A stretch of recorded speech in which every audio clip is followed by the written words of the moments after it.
We got Renee Paquette backstage with Hook and Jack Perry. He said the summer of Jungle Hook is in full swing. Perry is basically saying he feels naked without the championship gold because he didn't win. So he's going to officially accept Sanada's IWGP title challenge for Forbidden Door, and I was like, hell, fuck it. Like, I know who Jungle Boy is on pay-per-view, so I'm not going to bet against the guy. Kind of an interesting match from a couple Bet different. against him? What do you mean? Yeah, like think he's like not ready for this, shouldn't be there. And then also think about his track record. Like all he is fire on pay-per-view. I didn't know people were having this conversation. Oh yeah. Like there's the hate Jack Perry thing that's in full swing. There's the I think there are why people is he even in this match? Yeah. Well, I think a lot of people were like, "Hey man, this is the IWGP champion. Maybe give him a more marquee player on the AEW side or whatever else." So I get that. As far as like the get a better worker thing, like, no, he's a good enough worker for that. I think a lot of people think that Jungle Boy more than anybody else was. If anybody was hurt from the 4-way thing, he was definitely the one. So I think a lot of that is character concerns more than actual like the bell ringing. Once the bell ring, anybody, if you got a concern about Jungle once the bell rings, I don't know what to tell you. I think it's funny that Jungle Boy and Sanada are matched up because they face a lot of the same criticisms of being bland. People say they have no charisma. When I think both guys fans think they have their own style of charisma that appeals like to them. I like Jungle Boy. I think he has a quiet charisma that's like kind of understated that like and of course the women love the Jungle Man. I don't know how many times I got to come on here and say this, but nah, it's real. Yeah, the Jungle Hook thing isn't a coincidence. Yeah. So this I think they're gonna be I don't think they're going to get tons of time or anything. I think they're going to get like 17 minutes. They're going to do their thing, and Sanada will win because, Jack Perry's kind of in this thing where he's so obsessed with winning a championship, and there's a clear, straight line where all this is going. He's standing next to Hook. Source and Christian. He's going to turn on Hook eventually for this, and he's going to get so desperate and want the FTW He's gonna turn title to get the fucking FW or fuck the world belt. Yes, really? Yes. And I think like he's gonna get so desperate by that point. It's like exactly the heat is like, you want the FTW title? Like, are you fucking serious? Because like he failed to win all the other ones. And I think this is gonna kind of play a part in that. You just said failed to win. Excuse me, there is no failure. No. FTW. Failed to win, you stupid. See, it works on more lines. Some lines mean more than you think. Oh my god! Can you imagine this man's out there with the fail to win title because he's out here? Why are you going this literally is fail to win title because you out here with this title that unsanctioned just walking around with this shit. Belt? Yeah. But terrible. Yeah, this was a scalp. I think they were comfortable giving Sanada. I don't think they were going to give him Hangman Page. I don't think they were going to give him Jon Moxley. That whole feud is kind of tied up and zipped up. So if you're looking around for a babyface, do you want Ricky Starks in this position? Do you want who else? That's a babyface. Do you want Darby in this position? Phoenix can't be on because Triple A shit. All the Mexicans are embargoed from AAA essentially. Right. And also CMLL based off of them not being with CMLL anymore. Like we talking about babyface and stuff. Like I'll go through the roster. I'll put a roster up right now. But does it necessarily need to be a babyface? It could be anybody. Like I saw. I remember off rip. I remember Josh mentioning Jericho was like, well, I don't know what Jericho's doing at Forbidden Door. So that's also at play too. But whatever. Like if you give it a pillar, that's fine.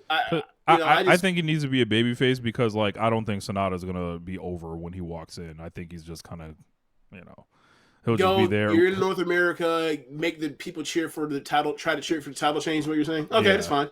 Yeah, that makes sense. Like unfortunately, like I don't think we can throw Bandito versus in there. Sanada.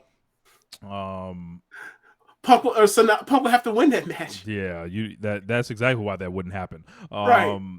And then I'm trying to see. I'm looking at the roster. I'm in the D's now before I find someone worth a damn. Why can't he beat Wardlow? I mean, Wardlow dropped his belt, but they could have did this before. Eddie I wasn't Kingston. serious. I was mentioning just based off of like where Wardlow is now. It's like, wow, that's shit. He may as well go out there and lose Sanada. How else he gonna get on the show? Like Eddie Kingston, you could have gave him an IWGP title match, but he's about to be in the G1, so like that would kind of be counterproductive. They're in different blocks though.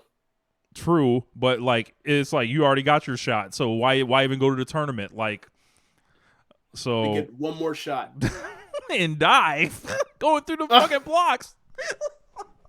I'm in the J's. Do you want to give Jeff Hardy a shot at Sanada? Do you want to? I don't want Jeff Silver? Hardy in the promotion. I want him home. Look, do you want the streets? Do you want to give off the? Go ahead. I said, do you want to give John Silver a shot at the belt? I mean, look, that was look. That's a bad question to ask me because like look, someone would have charisma in the match. Look, in the match, what is it? The wrestling bot where they create the matches, whatever else. Yeah. If I see a Sanada versus John Silver match on the thing, I'm clicking like on that. I want to see that fucking match. So, you're the wrong person to ask me about that one. Like, I want to see Jungle Boy versus Sanada too. I just think there's a lot of, but I feel like a lot of people would be like, oh, it's just him. I get that. I kind of get that, man, based off where he is and right now. But like, once the bell rings, I have no issue with that whatsoever. That match's gonna be great. Do you want Keith Lee in this state against Sanada? No. Do you want one of the Acclaimed against Sanada? I'd watch him versus Bowens. Orange Cassidy's got his own belt. And then from there, look, Roderick Strong, not really established, so I don't think you could do that. But I think I'd watch that. Yeah, you could buy him. Should they push that button? There ain't too many matches with Roderick Strong where I wouldn't want to watch that. So look, I'm really thinking like out of everyone that's left, Jungle Boy is by far the best person. I mean, well, it depends on what Darby or Guevara's doing, but yeah, right. It's one of those three, and then like, yeah. So either way, I think it's the fourth match, like of the four headlining matches here, and I think everyone. The thing can is, like, once he announced what Moxley or Jericho is doing, like it drops even further down, potentially. Well, no, I think this is gonna be traditional structure. Like they're not about to. Maybe so, but as far as like interest, like bro, if they pull out some, Claudio, Moxley, and Wheeler versus like Umino versus not even Uno, like versus like Naito, Shingo, and Hiromu, that jumps that. I'm sorry.